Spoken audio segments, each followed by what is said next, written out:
स्वागत है जी अज की क्लास दे विच धालीवाल क्लास दे विच।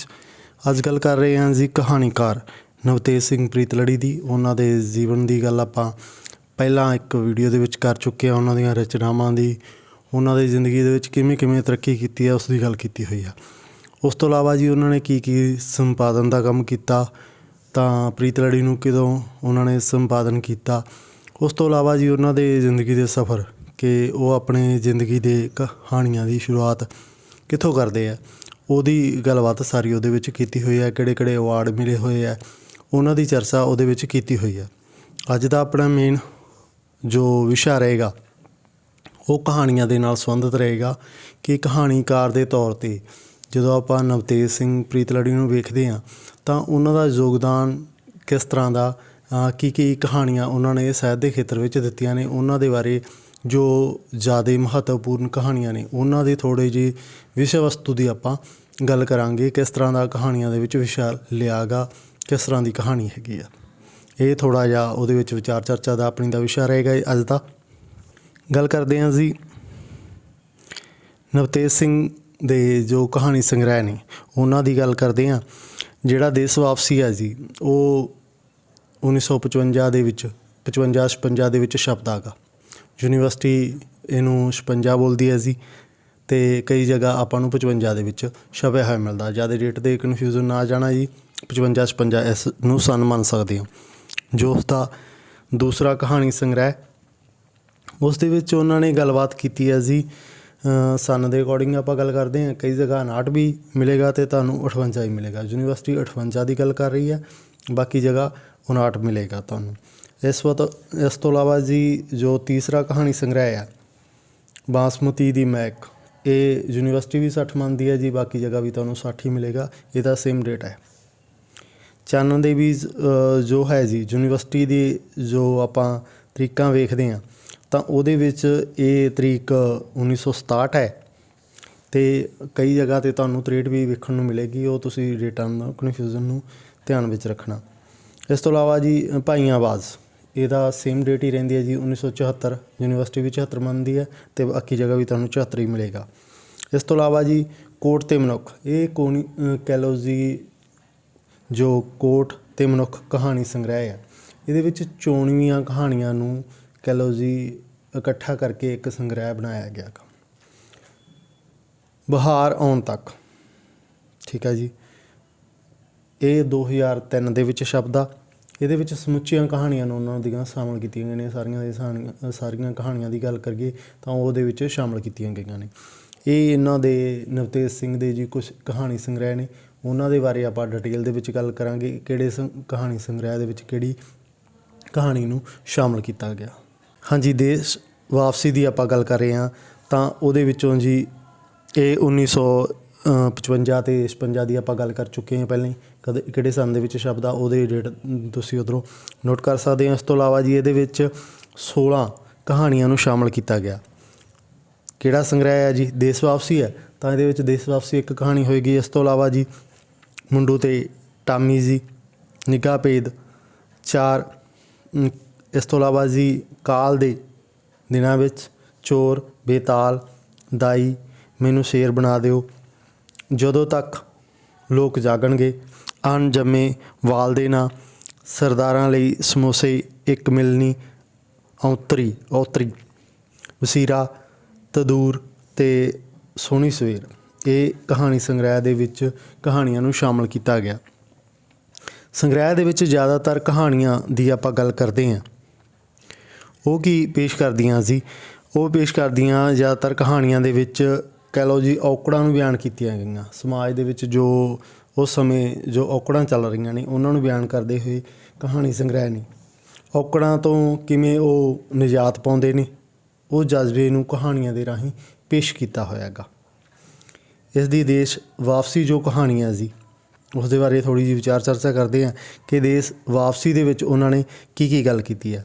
देश वापसी दे विच उन्होंने गल की है जी प्रदेश तो देश परतन की लोचा रखने वाले जी 2 इंसानों की कहानी नूं बयान किया जिन्हां दे दिलों दे विच मजहब के नाँ ते जी कोई वैर भावना नहीं है, परंतु देश परतन की जो मजहब के नाँ ते उन्हां नूं जी एक दूजे का ਕਤਲ ਕਰ ਦਿੱਤਾ ਜਾਂਦਾ ਗਾ। ਉਸ ਤਰ੍ਹਾਂ ਦੀ ਕਹਾਣੀ ਨੂੰ ਬਿਆਨ ਕੀਤਾ ਜਾਂਦਾ ਜੀ। ਮਜ਼੍ਹਬ ਦੇ ਨਾਂ 'ਤੇ ਜੋ ਉਹਨਾਂ ਦੋਨਾਂ ਦਾ ਜਦੋਂ ਦੇਸ਼ ਪਰਤਦੇ ਨੇ ਉਹਨਾਂ ਦਾ ਕਤਲ ਕਰ ਦਿੱਤਾ ਜਾਂਦਾ। ਕਹਾਣੀ ਵਿੱਚ ਦੇਸ਼ ਆਜ਼ਾਦ ਹੋਣ ਤੋਂ ਪਹਿਲਾਂ ਮਜ਼ਹਬ ਦੇ ਨਾਂ 'ਤੇ ਜੋ ਦੰਗੇ ਹੋਏ ਨੇ ਜੀ, ਦੰਗਿਆਂ ਦੇ ਚਿੱਤਰ ਨੂੰ ਉਲੀਕਿਆ ਗਿਆ ਜੀ। ਇਹ ਗੱਲ ਕਰ ਰਹੇ ਆ ਜੀ 1947 ਦੀ, ਜਦੋਂ ਦੇਸ਼ ਆਜ਼ਾਦ ਹੋ ਰਿਹਾ ਸੀ ਤਾਂ ਉਸ ਸਮੇਂ ਜੋ ਧਰਮ ਦੇ ਨਾਂ 'ਤੇ ਦੰਗੇ ਹੋਏ ਨੇ ਜੀ, ਉਹ ਕਿਵੇਂ ਇੱਕ ਦੂਜੇ ਧਰਮਾਂ ਨੂੰ ਪ੍ਰਭਾਵਿਤ ਕਰ ਰਹੇ ਨੇ ਜੀ, ਕਿਹੜੇ ਧਰਮ ਇਹਦੇ ਬਲੀ ਦਾ ਬੱਕਰਾ ਬਣੇ ਨੇ ਜੀ, ਉਹ ਇਸ ਕਹਾਣੀ ਦਾ ਵਿਸ਼ਾ ਰਿਹਾ ਗਾ। ਵਸੀਰਾ ਕਹਾਣੀ ਹੈ ਜੀ, ਇਹ ਤੁਹਾਨੂੰ ਜੀ ਪੰਜਾਬ ਬੋਰਡ ਦੇ ਅੰਡਰ ਕਹਿ ਲਓ ਜੀ, ਉਹਨਾਂ ਦੇ ਕਲਾਸਾਂ ਦੇ ਵਿੱਚ ਲੱਗੀ ਹੋਈ ਮਿਲ ਜੇਗੀ। ਪੰਜਾਬ ਬੋਰਡ ਵੱਲੋਂ ਹੀ ਲਗਾਈ ਹੋਈ ਹੈ ਜੀ। ਇਸ ਕਹਾਣੀ ਵਿੱਚ ਬਾਲ ਮਨ ਦੀਆਂ ਉਡਾਰੀਆਂ ਨੂੰ ਸੰਗਲ ਪਾ ਕੇ ਰੱਖਣ ਵਾਲੇ ਨਿਜ਼ਾਮ ਦੇ ਵਿਰੁੱਧ ਕਹਿ ਲਓ ਜੀ ਵਿਦਰੋਹ ਕਰਨ ਦੀ ਭਾਵਨਾ ਅਤੇ ਅਜਿਹੇ ਨਿਜ਼ਾਮ ਨੂੰ ਬਦਲ ਦੇਣ ਦੇ ਲਈ ਹੌਸਲੇ ਨੂੰ ਬਿਆਨ ਕੀਤਾ ਗਿਆ। ਕਹਾਣੀ ਦੇ ਵਿੱਚ ਦੋ ਦੋਸਤਾਂ ਦੀ ਕਹਾਣੀ ਹੈ, ਜਿਸ ਦੇ ਵਿੱਚ ਇੱਕ ਦੋਸਤ ਘਰ ਦਾ ਗੁਜ਼ਾਰਾ ਤੋਰਨ ਦੇ ਲਈ ਆਪਣੇ ਬਚਪਨ ਦਾ ਉਹਨੂੰ ਗਲਾ ਵੀ ਘੋਟਣਾ ਪੈਂਦਾ। ਜਦੋਂ ਆਪਾਂ ਗੱਲ ਕਰਦੇ ਹਾਂ ਗਰੀਬੀ ਦੇ ਦਿਨਾਂ ਦੀ, ਤਾਂ ਉਸ ਕਹਾਣੀ ਵਿੱਚ ਬਿਆਨ ਕੀਤਾ ਕਿ ਇੱਕ ਇਨਸਾਨ ਕਿਵੇਂ ਘਰ ਦਾ ਗੁਜ਼ਾਰਾ ਤੋਰਨ ਦੇ ਲਈ ਉਹ ਬਚਪਨ ਦੀਆਂ ਨਿੱਕੀਆਂ ਨਿੱਕੀਆਂ ਭਾਵ ਖੇਡਾਂ ਚਾਅ ਜੋ ਹੁੰਦੇ ਨੇ ਬੱਚਿਆਂ ਦੇ, ਉਹਨੂੰ ਛੱਡ ਕੇ ਉਹਨੂੰ ਫਿਕਰ ਕਰਦਾ ਹੁੰਦਾ ਘਰ ਦੀ ਰੋਜ਼ੀ ਰੋਟੀ ਦਾ। ਦੂਸਰਾ ਦੋਸਤ ਹੈ ਜੀ, ਉਸ ਨਿਜ਼ਾਮ ਤੋਂ ਬਦਲਾ ਲੈਣ ਦੀ ਸੋਚਦਾ ਜੀ। ਇਸੇ ਕਾਰਨ ਉਸਦੇ ਦੋਸਤਾਂ ਦੇ ਕਹਿ ਲਓ ਜੀ ਜੋ ਬਚਪਨ ਤੋਂ ਹੀ ਕਹਿ ਲਓ ਜੀ ਉਹ ਖੁਸ਼ ਰਹਿੰਦਾ ਹੈਗਾ। ਇੱਕ ਦੋਸਤ ਦੀ ਕਹਾਣੀ ਹੈ ਜੀ, ਇੱਕ ਜੋ ਪਰਿਵਾਰਕ ਤੌਰ 'ਤੇ ਖੁਸ਼ ਹੈਗਾ, ਠੀਕ ਹੈ ਜੀ। ਦੂਸਰਾ ਉਹ ਤੋਂ ਬਦਲਾ ਲੈਣ ਦੀ ਸੋਚਦਾ ਗਾ, ਜਿਸ ਦੇ ਨਾਲ ਉਹਦੇ ਜਿਹੜੇ ਬਚਪਨ ਹੈ ਦੋਸਤ ਦਾ, ਉਸ ਦੇ ਭਾਵ ਉਹ ਖੁਸ਼ ਕੀਤਾ ਜਾ ਸਕੇ, ਕਿ ਉਹਨੂੰ ਖੁਸ਼ੀ ਪ੍ਰਦਾਨ ਕੀਤੀ ਜਾ ਸਕੇ। ਇਸ ਤਰ੍ਹਾਂ ਦੀ ਕਹਾਣੀ ਹੈਗੀ ਹੈ ਇੱਕ ਦੋਸਤਾਂ ਦੀ, ਦੋ ਦੋਸਤਾਂ ਦੀ। ਇੱਕ ਖੁਸ਼ ਨਹੀਂ ਹੈ ਤਾਂ ਦੂਜਾ ਉਹਨੂੰ ਖੁਸ਼ੀ ਦੇਣ ਦੇ ਲਈ ਜੋ ਬਚਪਨ ਦੀਆਂ ਯਾਦਾਂ ਨੇ ਉਸ ਤਰ੍ਹਾਂ ਦੇ ਸੰਘਰਸ਼ ਕਰ ਰਹੇ ਨੇ, ਉਸ ਨੂੰ ਪੇਸ਼ਕਾਰੀ ਕਰਦਾ ਗਾ। ਆਪਾਂ ਗੱਲ ਕਰ ਰਹੇ ਹਾਂ ਜੀ ਅਗਲੇ ਉਹਨਾਂ ਦੇ ਕਹਾਣੀ ਸੰਗ੍ਰਹਿ ਦੀ, ਜਿਹੜਾ ਹੈਗਾ ਨਵੀਂ ਰੁੱਤ। ਇਸ ਕਹਾਣੀ ਸੰਗ੍ਰਹਿ ਦਾ ਜਿਹੜਾ ਕਹਿ ਲਓ ਜੀ ਪ੍ਰਕਾਸ਼ਿਤ ਹੁੰਦਾ, ਉਹਦੀ ਆਪਾਂ ਪਹਿਲਾਂ ਹੀ ਕਰ ਚੁੱਕੇ ਹਾਂ ਕਿ 58 ਦੇ ਵਿੱਚ ਯੂਨੀਵਰਸਿਟੀ ਬਣਦੀ ਹੈ ਅਤੇ ਬਹੁਤ ਥਾਵਾਂ 'ਤੇ ਆਪਾਂ ਨੂੰ 1959 ਵੇਖਣ ਨੂੰ ਮਿਲਦਾ। ਇਹਦੇ ਵਿੱਚ ਕੁੱਲ 17 ਕਹਾਣੀਆਂ ਨੂੰ ਸ਼ਾਮਲ ਕੀਤਾ ਗਿਆ। ਨਾਮ ਕੀ ਹੈ ਜੀ ਨਵੀਂ ਰੁੱਤ, ਤਾਂ ਇੱਕ ਕਹਾਣੀ ਉਹ ਵੀ ਸ਼ਾਮਲ ਹੋਏਗੀ। ਉਸ ਤੋਂ ਇਲਾਵਾ 16 ਹੋਰ ਕਹਾਣੀਆਂ ਨੇ ਜੀ। ਮਨੁੱਖ ਦੇ ਪਿਓ, ਮਲਾਇਆ ਦੀ ਇੱਕ ਕੁੜੀ ਦੇ ਨਾਮ।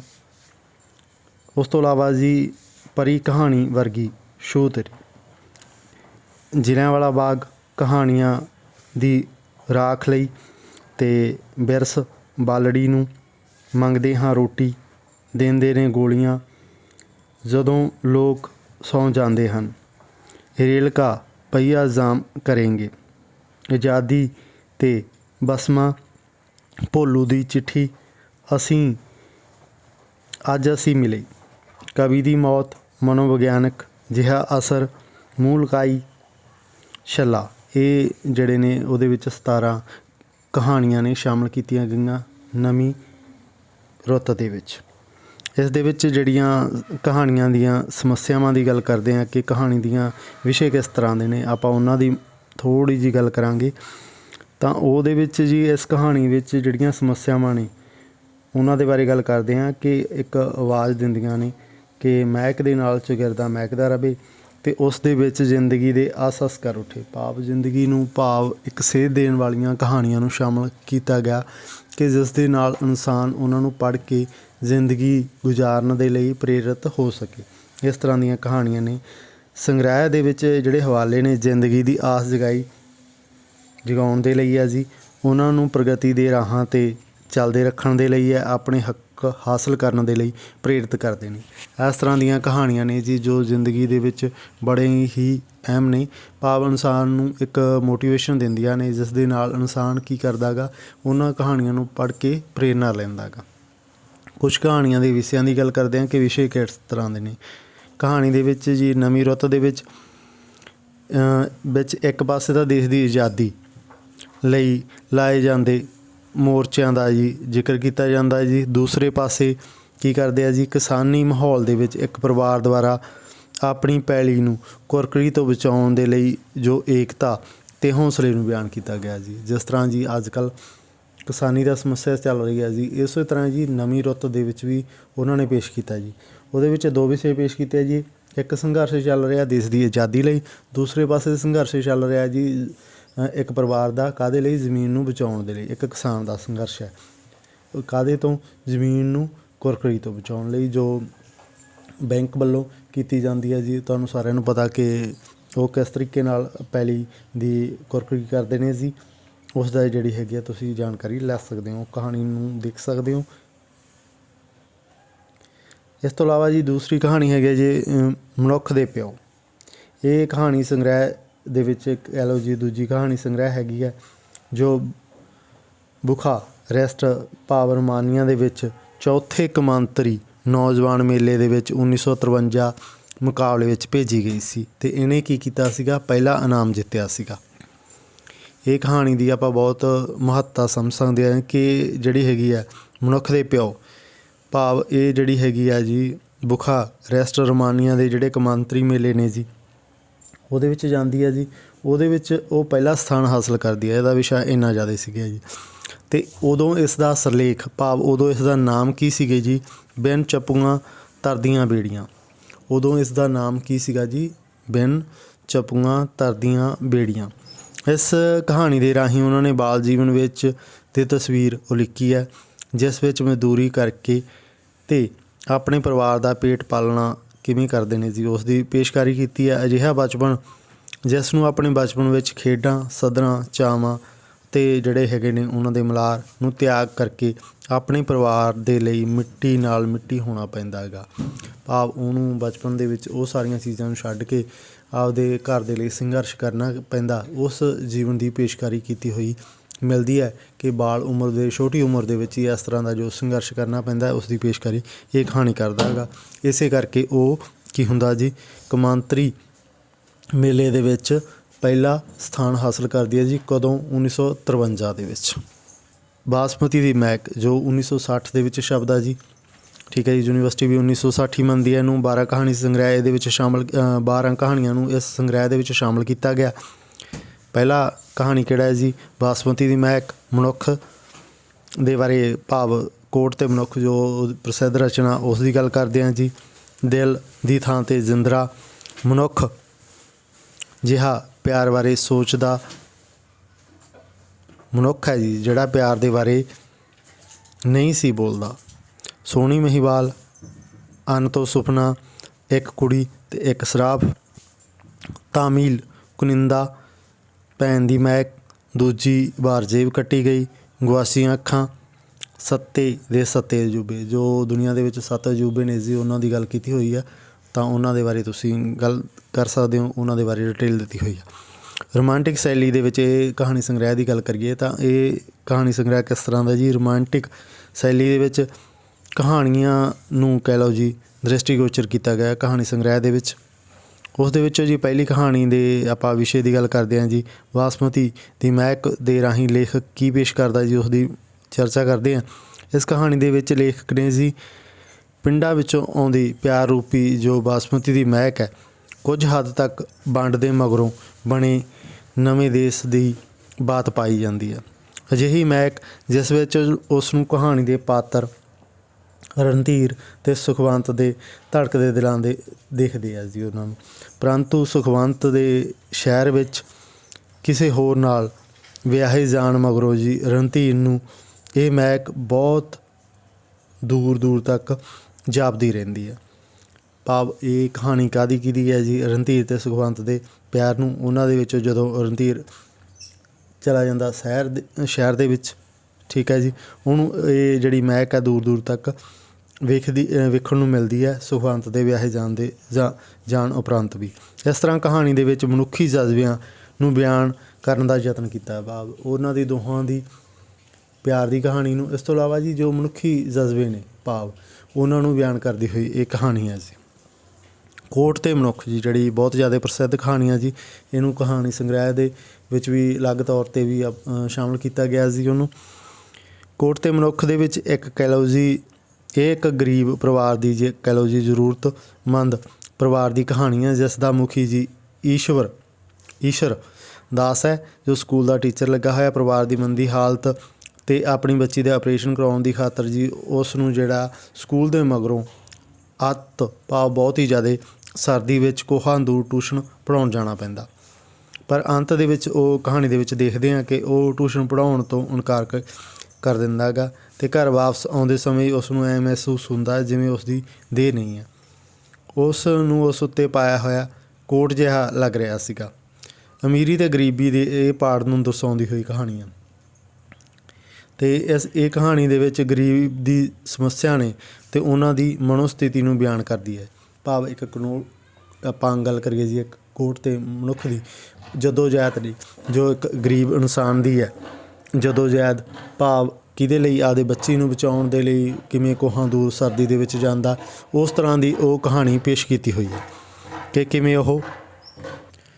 ਕਿਵੇਂ ਇੱਕ ਕਹਿ ਲਓ ਜੀ ਗਰੀਬ ਕਿ ਕੋਹਾਂ ਦੂਰ ਸਾਈਕਲ 'ਤੇ ਸਫ਼ਰ ਕਰਦਾ ਗਾ ਅਤੇ ਫਿਰ ਉਸ ਤੋਂ ਬਾਅਦ ਜਾ ਕੇ ਉਹ ਕੀ ਕਰਦਾ ਜੀ ਟਿਊਸ਼ਨ ਪੜ੍ਹਾਉਂਦਾ, ਵਾਪਸ ਆਪਦੇ ਘਰ ਆਉਂਦਾ, ਫਿਰ ਆਪ ਜਿਹੜਾ ਹੈਗਾ ਆਪਦੀ ਨੌਕਰੀ ਕਰਦਾ ਗਾ ਸਕੂਲ ਦੀ। ਤਾਂ ਇਹ ਸਾਰੀਆਂ ਸਮੱਸਿਆਵਾਂ ਨੂੰ ਫਿਰ ਬੱਚੀ ਦੇ ਆਪਰੇਸ਼ਨ ਲਈ ਜਿਹੜੀ ਜਦੋਜਹਿਦ ਹੈ, ਭਾਵ ਗਰੀਬੀ ਅਤੇ ਅਮੀਰੀ ਦੇ ਜਿਹੜੇ ਪਾੜੇ ਨੂੰ ਉਹਨੂੰ ਇਹਦੇ ਵਿੱਚ ਬਹੁਤ ਹੀ ਬਰੀਕੀ ਦੇ ਨਾਲ ਵਿਖਾਇਆ ਗਿਆ ਗਾ। ਚਾਨਣ ਦੇ ਬੀਜ ਜੋ ਕਹਾਣੀ ਸੰਗ੍ਰਹਿ ਹੈ ਜੀ ਉਸ ਦੀ ਗੱਲ ਕਰਦੇ ਹਾਂ। ਇਹ ਕਹਾਣੀ ਸੰਗ੍ਰਹਿ ਪਹਿਲੀ ਵਾਰ ਜੀ 1963 ਦੇ ਵਿੱਚ ਪ੍ਰਕਾਸ਼ਿਤ ਹੁੰਦਾ। ਇਹਦੇ ਵਿੱਚ 23 ਕਹਾਣੀਆਂ ਨੂੰ ਸ਼ਾਮਲ ਕੀਤਾ ਗਿਆ।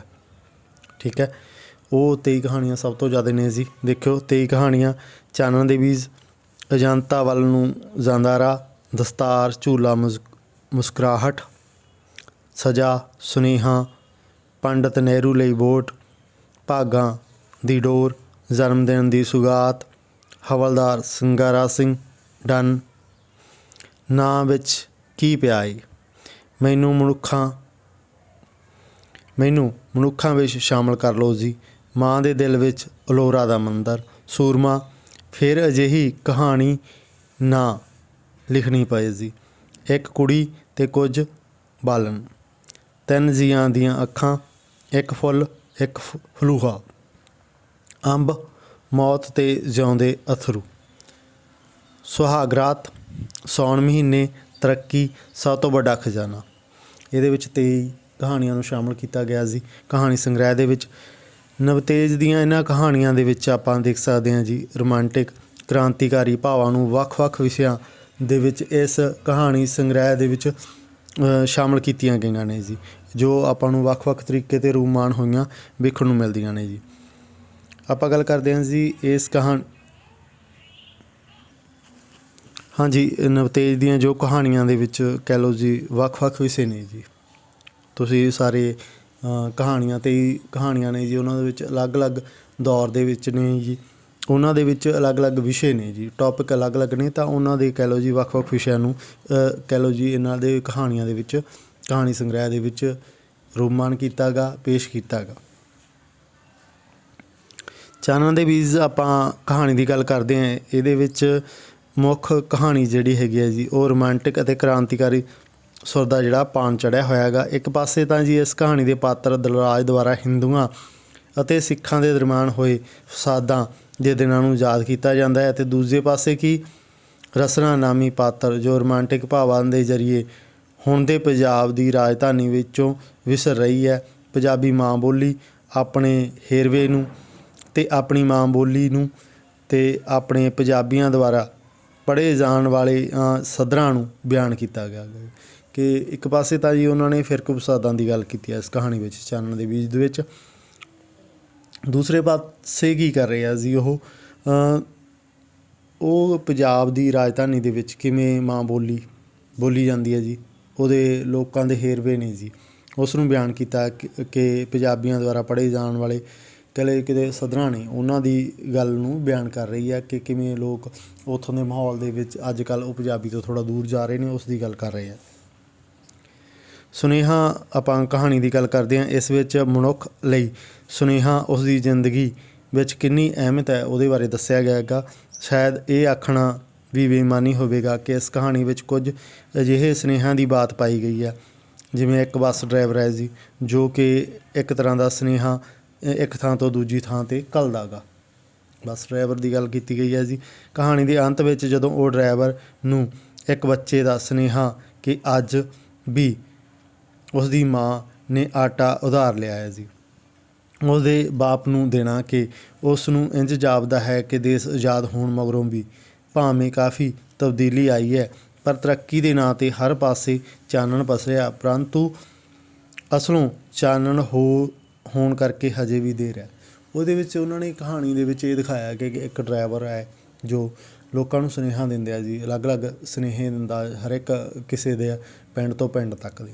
ਫਿਰ ਇੱਕ ਅਖੀਰ 'ਤੇ ਜਾ ਕੇ ਇੱਕ ਜਵਾਕ ਦਾ ਸੁਨੇਹਾ ਹੁੰਦਾ ਜੀ। ਉਹਦੇ ਵਿੱਚ ਉਹਨਾਂ ਨੇ ਦਿਖਾਇਆ ਕਿ ਕਿਵੇਂ ਉਹ ਕੀ ਕਰਦਾ ਜੀ, ਉਹਦੇ ਪਿਓ ਨੂੰ ਸੁਨੇਹਾ ਦੇਣ ਲਈ ਕਹਿੰਦਾ ਕਿ ਅੱਜ ਵੀ ਬੇਸ਼ੱਕ ਆਪਾਂ ਆਜ਼ਾਦ ਹੋ ਗਏ ਹਾਂ, ਮੇਨ ਸਮੱਸਿਆਵਾਂ ਕੀ ਨੇ ਜੀ। ਅੱਜ ਵੀ ਕਹਿ ਰਹੇ ਨੇ ਲੋਕਾਂ ਲਈ ਰੁਜ਼ਗਾਰ ਨਹੀਂ। ਅੱਜ ਵੀ ਉਹ ਲੋਕਾਂ ਦੇ ਘਰੋਂ ਆਟਾ ਮੰਗ ਕੇ ਰੋਟੀ ਪਕਾਉਣ ਦਾ ਜ਼ਿਕਰ ਕਰਦਾ ਗਾ। ਜੋ ਸਮੱਸਿਆਵਾਂ ਨੇ ਉਹਨਾਂ ਨੂੰ ਪੇਸ਼ ਕਰਦੀ ਹੋਈ ਕਹਾਣੀ ਹੈਗੀ ਹੈ ਕਿ ਉਹਦਾ ਪਿਓ ਹੋਰ ਥਾਂ ਰਹਿੰਦਾ ਗਾ ਰੁਜ਼ਗਾਰ ਦੀ ਖਾਤਰ, ਤਾਂ ਉਹ ਰੁਜ਼ਗਾਰ ਅਤੇ ਜੋ ਬੇਸਿਕ ਲੋੜਾਂ ਨੇ ਰੋਜ਼ੀ ਰੋਟੀ ਵਾਲੀਆਂ, ਉਹਨਾਂ ਨੂੰ ਉਜਾਗਰ ਕਰਦੀ ਹੋਈ ਕਹਾਣੀ ਹੈ ਕਿ ਅੱਜ ਵੀ ਆਪਣੇ ਦੇਸ਼ ਦੇ ਵਿੱਚ ਬਹੁਤ ਸਾਰੇ ਚਾਨਣ ਦੀ ਲੋੜ ਹੈ, ਭਾਵ ਜਿਸ ਦੇ ਨਾਲ ਲੋਕਾਂ ਨੂੰ ਖਾਣ ਪੀਣ ਜੋਗੀਆਂ ਚੀਜ਼ਾਂ ਵਸਤਾਂ ਮਿਲ ਸਕਣ, ਉਸ ਦੀ ਉਹ ਵਿਅੰਗ ਕਰ ਰਿਹਾ ਗਾ ਇੱਕ ਤਰੀਕੇ ਨਾਲ। ਭਾਈਆਂ ਬਾਜ਼ ਜੋ ਕਹਾਣੀ ਸੰਗ੍ਰਹਿ ਜੀ, ਉਸ ਦੇ ਵਿੱਚ 21 ਕਹਾਣੀਆਂ ਨੂੰ ਸ਼ਾਮਲ ਕੀਤਾ ਗਿਆ। ਇਸ ਦਾ ਪ੍ਰਕਾਸ਼ਨ ਕਦੋਂ ਹੁੰਦਾ ਜੀ? 1974 ਦੇ ਵਿੱਚ। ਅਤੇ ਇਹਦੇ ਵਿੱਚ ਜਿਹੜੀਆਂ ਕਹਾਣੀਆਂ ਨੇ ਉਹਨਾਂ ਦੀ ਆਪਾਂ ਗੱਲ ਕਰ ਰਹੇ ਹਾਂ, ਤਾਂ ਉਹਨਾਂ ਦੀ ਗੱਲ ਕਰਦੇ ਹਾਂ ਜੀ। ਭਾਈਆਂ ਬਾਜ਼ ਪਹਿਲੀ ਕਹਾਣੀ ਆ ਜੀ। ਪਹਿਲੀ ਸੁੰਮੀ, ਘਰ ਦਾ ਰਾਹ, ਬੰਦ ਪਿਆ ਬਿਸਤਰਾ, ਇੱਕ ਆਤਸੀ, ਗੁਲਾਬ ਚੁੱਪ, ਮੇਰਾ ਹਬੀਬ, ਬਸੰਤ ਰੁੱਤ 'ਤੇ ਮਰਨ ਦੀ ਬਾਤ, ਇੱਕ ਦਿਨ ਹੋਰ ਦਿਨਾਂ ਵਾਂਗ, ਮਨੁੱਖ ਅਤੇ ਉਹਦਾ ਝੰਡਾ, ਤਲਾਸੀ, ਮੁੜ ਸ਼ਰਨਾਰਥੀ, ਉਜੜੇ ਘਰ, ਤੀਸਰਾ ਬਿਸਤਰਾ, ਦੇਸੀ ਘਿਓ ਦਾ ਟੀਨ, ਦੋਸਤੀ ਦਾ ਚੰਨ, ਸਤਵੰਤ, ਕਾਲਜ ਜਾਣ ਤੋਂ ਪਹਿਲਾਂ, ਜਾਸੂਸ, ਉਪਰਾਲਾ, ਸਮੂਹ ਅਤੇ ਉਸ ਦੀ ਬੀਬੀ, ਅਤੇ ਇੱਕ ਸੀ ਮਾਂ, ਇੱਕ ਸੀ ਪੁੱਤਰ। ਹੁਣ ਆਪਾਂ ਗੱਲ ਕਰਦੇ ਹਾਂ ਜੀ ਕਹਾਣੀ ਸੰਗ੍ਰਹਿ ਦੇ ਵਿੱਚ ਜਿਹੜੀਆਂ ਕਹਾਣੀਆਂ ਨੇ ਕੁਛ ਮਹੱਤਵਪੂਰਨ ਉਹਨਾਂ ਦੇ ਵਿਸ਼ੇ ਦੇ ਬਾਰੇ, ਕਿ ਉਹਦੇ ਵਿੱਚ ਮੇਰਾ ਹਬੀਬ ਦੇ ਵਿੱਚ ਕਹਾਣੀ ਵਿੱਚ ਦੇਸ਼ ਆਜ਼ਾਦ ਹੋਣ ਦੇ ਮਗਰੋਂ ਹਿੰਦ ਪਾਕਿਸਤਾਨ ਦੇ ਆਜ਼ਾਦੀ ਦਿਨਾਂ ਦਾ ਜ਼ਿਕਰ ਕੀਤਾ ਗਿਆ ਕਿ ਦੇਸ਼ ਭਾਵੇਂ ਵੰਡੇ ਜਾਣ ਤੋਂ ਬਾਅਦ ਵੀ ਅੱਜ ਦੇਸ਼ ਦੀ ਵੰਡ ਕਹਿ ਲਓ ਜੀ ਹੋ ਚੁੱਕੀ ਹੈ। ਠੀਕ ਹੈ, ਉਹਨਾਂ ਦਿਨਾਂ ਦੀ ਗੱਲ ਕੀਤੀ ਹੈ। ਦੇਸ਼ ਦੀ ਵੰਡ ਅਤੇ ਵੰਡੇ ਜਾਣ ਤੋਂ ਬਾਅਦ ਆਜ਼ਾਦੀ ਦੀ ਵੰਡ ਨਹੀਂ ਹੋਈ ਹੈ, ਉਸ ਦੇ ਬਾਰੇ ਗੱਲ ਕਰ ਰਹੇ ਹੈ। ਕੁਝ ਅਜਿਹੇ ਵਿਚਾਰਾਂ ਨੂੰ ਪੇਸ਼ ਕੀਤਾ ਗਿਆ ਕਹਾਣੀ ਵਿਚਲੇ ਪਿਆਰ ਕਰਨ ਵਾਲੇ ਇਨਸਾਨਾਂ ਦੇ ਰਾਹੀਂ ਰੂਪਮਾਨ ਕੀਤਾ ਗਿਆ ਕਿ ਦੇਸ਼ ਦੀ ਵੰਡ ਹੋ ਚੁੱਕੀ ਹੈ ਜੀ। ਜੋ ਭਾਵ ਹਿੰਦੁਸਤਾਨ ਅਤੇ ਪਾਕਿਸਤਾਨ ਦੇ ਵਿੱਚ ਸੀਗੇ, ਉਹਨਾਂ ਦੀ ਵੰਡੇ ਜਾਣ ਦਾ ਵੀ ਜ਼ਿਕਰ ਕਰਦੀ ਹੈ ਕਹਾਣੀ ਕਿ ਕਿਵੇਂ ਉਹਨਾਂ ਦੇ ਵਿਚਾਰਾਂ ਨੂੰ, ਉਹਨਾਂ ਦੇ ਜੋ ਪਿਆਰ ਦੇ ਜਜ਼ਬੇ ਨੂੰ ਹੈ, ਉਹ ਕਹਾਣੀ ਦੇ ਰਾਹੀਂ ਬਿਆਨ ਕੀਤਾ। ਭਾਈਆਂ ਬਾਜ਼ ਕਹਾਣੀ ਦੇ ਵਿੱਚ ਜੀ ਦੇਸ਼ ਦੀ ਵੰਡ ਦੇ ਨਾਲ ਸੰਬੰਧਿਤ ਹੈ। ਇਸ ਕਹਾਣੀ ਦੇ ਵਿੱਚ ਉਸ ਸਮੇਂ ਦੇ ਕਹਿ ਲਈਏ ਜੀ, ਉਸ ਸਮੇਂ ਦੇ ਹਾਲਾਤਾਂ, ਉਸ ਸਮੇਂ ਮਾਰੇ ਜਾਣ ਨਾਲ ਜੋ ਪੈਦਾ ਹੋਈ ਮਨੋਸਥਿਤੀ ਹੈ ਲੋਕਾਂ ਦੀ, ਉਸ ਨੂੰ ਬਿਆਨ ਕੀਤਾ ਗਿਆ ਗਾ ਕਿ ਭਾਈਆਂ ਦੀ ਗੱਲਬਾਤ ਕੀਤੀ ਹੈ ਕਿ ਜਦੋਂ ਇਹ ਵੰਡ ਹੋਈ ਸੀ ਲੋਕਾਂ ਨੂੰ ਕਿੰਨੇ ਭਾਈਚਾਰਾ ਸੀ ਜੋ ਆਪਸ ਵਿੱਚ, ਉਹਨਾਂ ਦੇ ਮਾਰੇ ਜਾਣ ਦਾ ਜੋ ਦੁੱਖ ਹੈ, ਦਰਦ ਹੈ, ਉਸ ਕਹਾਣੀ ਦੇ ਵਿੱਚ ਬਿਆਨ ਕੀਤਾ ਹੋਇਆ ਗਾ। ਕੋਰਟ ਅਤੇ ਮਨੁੱਖ ਜੋ ਬਹੁਤ ਹੀ ਜ਼ਿਆਦਾ ਪ੍ਰਸਿੱਧ ਹੈ ਕਹਾਣੀ ਸੰਗ੍ਰਹਿ, ਉਸ ਦੀ ਗੱਲ ਕਰਦੇ ਹਾਂ ਜੀ। ਕੋਰਟ ਅਤੇ ਮਨੁੱਖ ਦੀ ਕਹਾਣੀ ਦੇ ਵਿੱਚ ਜੀ 5 ਕਹਾਣੀ ਸੰਗ੍ਰਹਿ ਨੇ ਜੋ ਪਹਿਲਾਂ ਵਾਲੇ, ਉਹਨਾਂ ਦੀਆਂ ਚੋਣਵੀਆਂ ਕਹਾਣੀਆਂ ਨੂੰ ਇਹਦੇ ਵਿੱਚ ਸ਼ਾਮਲ ਕੀਤਾ ਗਿਆ। ਅਤੇ ਇਹਦੇ ਵਿੱਚ ਕਿੰਨੀਆਂ ਕਹਾਣੀਆਂ ਸ਼ਾਮਲ ਕੀਤੀਆਂ ਗਈਆਂ ਜੀ? 5 ਸੰਗ੍ਰਹਿਾਂ ਦੀਆਂ ਕਹਾਣੀਆਂ, ਕਿੰਨੀਆਂ ਟੋਟਲ? 12। ਕੋਰਟ ਅਤੇ ਮਨੁੱਖ, ਦੇਸ਼ ਵਾਪਸੀ, ਦਾਈ, ਭੈਣ ਦੀ ਮਹਿਕ, ਬਾਸਮਤੀ ਦੀ ਮਹਿਕ, ਜਨਮ ਦਿਨ ਦੀ ਸੁਗਾਤ, ਸੱਤੇ ਦੇ ਸੱਤੇ ਅਜੂਬੇ, ਨਾਂ ਵਿੱਚ ਕੀ ਪਿਆਏ, ਅਜੰਤਾ ਵੱਲ ਨੂੰ ਜਾਂਦੇ ਰਾਹ, ਸੁਨੇਹਾ, 3 ਜੀਆਂ ਦੀਆਂ ਅੱਖਾਂ, ਮਿੰਡੂ ਅਤੇ ਟਾਮੀ। ਉਹ ਜਿਹੜੀ ਕਹਾਣੀਆਂ, ਇਹਨਾਂ ਕਹਾਣੀਆਂ ਨੂੰ 12 ਨੂੰ ਸ਼ਾਮਲ ਕੀਤਾ ਗਿਆ ਗਾ ਇਸ ਕਹਾਣੀ ਦੇ ਵਿੱਚ। ਕਿਹੜੇ ਦੇ ਵਿੱਚ? ਕੋਰਟ ਅਤੇ ਮਨੁੱਖ ਦੇ ਵਿੱਚ। ਇਸ ਤੋਂ ਇਲਾਵਾ ਜੀ ਦੋਸਤੀ ਦੇ ਪੰਧ ਨੂੰ ਜਿਹੜਾ ਹੈਗਾ ਯੂਨੀਵਰਸਿਟੀ ਦੇ ਵੱਲੋਂ ਜੀ, ਪੰਜਾਬੀ ਯੂਨੀਵਰਸਿਟੀ ਦੇ ਵੱਲੋਂ ਇਹਨਾਂ ਨੂੰ ਜੀ ਕਿਹੜੀ ਕੈਟਾਗਰੀ ਦੇ ਵਿੱਚ ਰੱਖ ਰਿਹਾ ਜੀ? ਕਹਾਣੀ ਸੰਗ੍ਰਹਿ ਦੇ ਵਿੱਚ। ਬਟ ਆਪਾਂ ਇਹਨੂੰ ਸਫ਼ਰਨਾਮੇ ਦੇ ਤੌਰ 'ਤੇ ਵੀ ਪੜ੍ਹਿਆ ਗਾ ਅਤੇ ਇਹਦਾ ਸੰਨ ਦੋਸਤੀ ਦੇ ਪੰਧ ਦਾ 1967 ਉਹ ਮੰਨ ਰਹੇ ਆ। ਅਤੇ ਇਸ ਤੋਂ ਇਲਾਵਾ ਜੀ ਜੋ ਚੀਨੀ ਸੰਗ੍ਰਹਿ ਹੈ ਜੀ, ਮੇ ਜੋ ਚਿਆਂਗ ਤਫੋ ਸ਼ਿਆਨ, ਇਹ ਚੀਨੀ ਸੰਗ੍ਰਹਿ ਹੈ ਜੀ, ਚੀਨ ਦੇ ਵਿੱਚ ਜੋ ਲਿਖਿਆ ਗਿਆ। ਇਸ ਤੋਂ ਇਲਾਵਾ ਜੀ ਰਮਾਨੀ ਭਾਸ਼ਾ ਦੇ ਵਿੱਚ ਜੋ ਉਹਨਾਂ ਨੇ ਲਿਖਿਆ ਜੀ, ਤਰੇ ਨਵ ਨੂਵਾ ਤਰਨੇਚੇ। ਇਹ ਕਹਾਣੀ ਸੰਗ੍ਰਹਿ ਜਿਹੜਾ ਹੈਗਾ ਜੀ, ਇਸ ਦੇ ਵਿੱਚ ਰੋਮਾਨੀ ਭਾਸ਼ਾ ਦੇ ਵਿੱਚ 16 ਕਹਾਣੀਆਂ ਨੂੰ ਸ਼ਾਮਲ ਕੀਤਾ ਗਿਆ ਗਾ। ਜਾਲਸੀਆ ਤੱਤਵ ਹੈ ਜੋ ਕੋਈ ਵੀ ਇੱਕ ਕਹਾਣੀਕਾਰ ਦੇ ਤੌਰ 'ਤੇ ਕਹਾਣੀ ਦੇ ਤੌਰ 'ਤੇ, ਕਹਾਣੀ ਸੰਗ੍ਰਹਿ ਦੇ ਤੌਰ 'ਤੇ ਕਈ ਜਗ੍ਹਾ ਵੇਖਣ ਨੂੰ ਮਿਲਦੀ ਹੈ। ਇਹ ਰੋਮਾਨੀ ਭਾਸ਼ਾ ਦੇ ਵਿੱਚ ਹੈ ਜੀ। ਰੋਮਾਨੀ ਭਾਸ਼ਾ ਦੇ 2 ਸੰਗ੍ਰਹਿ ਨੇ ਅਤੇ ਇੱਕ ਚੀਨੀ ਦੇ ਵਿੱਚ। ਇਹਨਾਂ ਦੇ ਕਿਤੇ ਨਾ ਕਿਤੇ ਆਪਾਂ ਨੂੰ ਵੇਖਣ ਨੂੰ ਜ਼ਿਕਰ ਮਿਲਦਾ, ਤਾਂ ਕਰਕੇ ਇਹਨਾਂ ਦੀ ਥੋੜ੍ਹੀ ਬਹੁਤੀ ਗੱਲ ਕੀਤੀ ਹੈ ਤੁਹਾਡੇ ਲਈ ਜਾਣਕਾਰੀ ਦੇਣ ਦੀ ਖਾਤਰ। ਇਸ ਤੋਂ ਇਲਾਵਾ ਜੀ ਜਿਹੜੇ ਸੰਗ੍ਰਹਾਂ ਦੇ ਵਿਸ਼ੇ ਨੇ ਜੀ, ਆਪਾਂ ਥੋੜ੍ਹੀ ਜਿਹੀ ਉਹਨਾਂ ਦੇ ਬਾਰੇ ਵੀ ਗੱਲ ਕਰ ਰਹੇ ਹਾਂ ਜੀ। ਉਹਦੇ ਬਾਰੇ ਗੱਲ ਕਰਦੇ ਹਾਂ ਕਿ ਵਿਸ਼ੇ ਕਿਸ ਤਰ੍ਹਾਂ ਦੇ ਨੇ ਜੀ। ਇਹਨਾਂ ਕਹਿ ਲਓ ਜੀ ਸਾਹਿਤਕਾਰਾਂ ਅਤੇ ਪੱਤਰਕਾਰਾਂ ਨੇ ਸਮੁੱਚੀ ਲਿਖਣੀ ਨੂੰ ਕਾਹਦੇ ਨਾਲ ਜੋੜਿਆ ਜੀ? ਮਿਹਨਤਕਸ਼ ਲੋਕਾਂ ਦੇ ਸੰਘਰਸ਼, ਸਮਾਜ ਦੇ ਅੰਦਰਲੇ ਵਰਤਮਾਨ ਸਮੇਂ ਦੇ ਦੁੱਖਾਂ ਨੂੰ, ਉਹਨਾਂ ਦੀਆਂ ਸਮੱਸਿਆਵਾਂ ਨੂੰ ਦੀ ਅਸਲੀਅਤ ਤਸਵੀਰ ਪੇਸ਼ ਕਰਦੇ ਬਿਆਨ ਕੀਤਾ ਗਾ। ਜਦੋਂ ਆਪਾਂ ਦੇਖਦੇ ਜੀ ਨਵਤੇਜ ਸਿੰਘ ਦੇ ਇਸ ਸੰਗ੍ਰਹਿ ਨੇ, ਉਹਦੇ ਵਿੱਚ ਦੇਖੋ ਜੀ ਮਿਹਨਤਕਸ਼ ਲੋਕ ਵੀ ਆ ਗਏ ਜੀ, ਸੰਘਰਸ਼ ਚੱਲਦਾ ਜੀ ਉਹਨਾਂ ਦਾ, ਸਮਾਜ ਦੇ ਅੰਦਰ ਜੋ ਦੁੱਖ ਨੇ ਜੀ, ਜੋ ਉਹਨਾਂ ਨੂੰ ਵੀ ਬਿਆਨ ਕੀਤਾ, ਸਮੱਸਿਆਵਾਂ ਦੀ ਅਸਲੀ ਗੱਲ ਨੂੰ ਵੀ ਬਿਆਨ ਕੀਤਾ। ਉਸ ਦੇ ਨਾਲ ਇਸ ਦਾ ਦ੍ਰਿਸ਼ਟੀਕੋਣ ਮੂਲ ਰੂਪ ਵਿੱਚ ਮਾਨਵਵਾਦੀ ਹੈ, ਲੋਕਾਂ ਦੇ ਭਲੇ ਦੇ ਲਈ ਹੈ ਜੀ। ਇਹਦੀ ਆਪਾਂ ਗੱਲ ਕਰ ਚੁੱਕੇ ਹਾਂ ਜੀ। ਉਸਨੇ ਆਪਣੀਆਂ ਕਹਾਣੀਆਂ ਦੇ ਵਿੱਚ ਮਨੁੱਖੀ ਜੀਵਨ ਦੀ ਯਥਾਰਥਵਾਦ ਹੈ ਜੀ, ਜੋ ਯਥਾਰਥਤਾ ਅਸਲੀ ਸੱਚ ਹੈ, ਉਸ ਨੂੰ ਬੜੇ ਸਮੁੱਚੇ ਢੰਗ ਨਾਲ ਪੇਸ਼ ਕੀਤਾ। ਪੱਤਰਕਾਰੀ ਦੇ ਖੇਤਰ ਦੇ ਵਿੱਚ ਉਸ ਦੇ ਕਹਿ ਲਓ ਜੀ ਮਾਨਵਵਾਦੀ ਦ੍ਰਿਸ਼ਟੀਕੋਣ ਨੂੰ ਉਸ ਨੇ ਨਿਰਭਉ ਅਤੇ ਨਿਰਪੱਖ ਬਣਾਇਆ ਹੈ। ਭਾਵ ਉਹਨਾਂ ਨੇ ਪੱਤਰਕਾਰੀ ਜਦੋਂ ਕੀਤੀ ਹੈ ਤਾਂ ਉਹਦੇ ਵਿੱਚ ਆਪਾਂ ਦੇਖਦੇ ਹਾਂ ਕਿ ਉਹਨਾਂ ਨੇ ਜੋ ਬੜੇ ਹੀ ਸਾਫ਼ ਅਤੇ ਸੁਥਰੇ ਤਰੀਕੇ ਨਾਲ ਅਤੇ ਨਿਰਪੱਖ ਹੋ ਕੇ ਪੱਤਰਕਾਰੀ ਕੀਤੀ ਹੈ। ਉਹਨਾਂ ਨੇ ਕਹਾਣੀਆਂ ਦੇ ਵਿੱਚ ਜੀ ਲੋਕਾਂ ਨੂੰ ਸੈਕੂਲਰ ਦ੍ਰਿਸ਼ਟੀਕੋਣ ਅਪਣਾਉਣ ਦੇ ਲਈ ਪ੍ਰੇਰਿਤ ਕੀਤਾ ਗਾ। ਤਾਂ ਇਹ ਕੁਛ ਕਹਾਣੀਆਂ ਸੰਗ੍ਰਹਾਂ ਦੇ ਬਾਰੇ, ਕਹਾਣੀਆਂ ਦੇ ਬਾਰੇ, ਉਹਨਾਂ ਦੇ ਵਿਸ਼ਿਆਂ ਦੇ ਬਾਰੇ ਵਿਚਾਰ ਚਰਚਾ ਸੀ। ਜਾਂ ਤੁਹਾਨੂੰ ਸਾਰਿਆਂ ਨੂੰ ਪਸੰਦ ਆਈ ਹੋਵੇ, ਕੋਈ ਗਲਤੀ ਹੋਈ ਹੋਵੇ ਜੀ, ਉਹ ਨੋਟ ਕਰਕੇ ਦੱਸ ਦੇਣਾ। ਇਹ ਥੋੜ੍ਹੀ ਜਿਹੀ ਵਿਚਾਰ ਚਰਚਾ ਸੀਗੀ ਇਹਨਾਂ ਦੇ ਕਹਾਣੀਕਾਰਾਂ ਦੇ ਜੋ ਸੀਰੀਜ਼ ਆ, ਉਹਦੇ ਵਿੱਚ ਨਵਤੇਜ ਸਿੰਘ ਪ੍ਰੀਤਲੜੀ ਦੀ ਕਹਾਣੀ ਸੰਗ੍ਰਹਾਂ ਦੇ ਸੰਦਰਭ ਦੇ ਵਿੱਚ ਉਹਨਾਂ ਦੇ ਕਹਾਣੀਆਂ ਦੇ ਵਿਸ਼ਿਆਂ ਦੇ ਬਾਰੇ ਆਪਾਂ ਥੋੜ੍ਹੀ ਜਿਹੀ ਵਿਚਾਰ ਚਰਚਾ ਕੀਤੀ ਹੈ। ਅਤੇ ਸਾਰਿਆਂ ਨੂੰ ਉਮੀਦ ਕਰਦਾ ਕਿ ਸਾਰੇ ਇਹਦੇ ਨੋਟਸਾਂ ਦੇ ਤੌਰ 'ਤੇ ਇਹਨੂੰ ਤਿਆਰ ਕਰ ਲਓਗੇ। ਤੁਸੀਂ ਸਾਰੇ ਨੋਟਸ, ਉਮੀਦ ਕਰਦਾ ਕਿ ਨੋਟਸ ਜੋ ਰੈਡੀ ਕਰ ਰਹੇ ਹਾਂ ਜੀ, ਉਹਨਾਂ ਲਈ ਇਹ ਵੀਡੀਓ ਥੋੜ੍ਹੀ ਬਹੁਤੀ ਹੈਲਪਫੁਲ ਮਿਲੀ ਹੋਏਗੀ, ਇਹਦੇ ਤੋਂ ਹੈਲਪ ਮਿਲੇਗੀ। ਅਤੇ ਜਾਂ ਤੁਹਾਨੂੰ ਪਸੰਦ ਆਈ ਹੋਵੇ ਜੀ, ਵੀਡੀਓ ਨੂੰ ਸ਼ੇਅਰ ਕਰਨਾ ਜੀ ਆਪਦੇ ਦੋਸਤਾਂ ਨਾਲ, ਕਿਸੇ ਹੋਰ ਦੀ ਹੈਲਪ ਹੋ ਸਕੇ ਜੀ। ਤੁਹਾਡਾ ਸਾਰਿਆਂ ਦਾ ਬਹੁਤ ਬਹੁਤ ਧੰਨਵਾਦ ਜੀ। ਮਿਲਦੇ ਹਾਂ ਅਗਲੀ ਵੀਡੀਓ ਦੇ ਵਿੱਚ।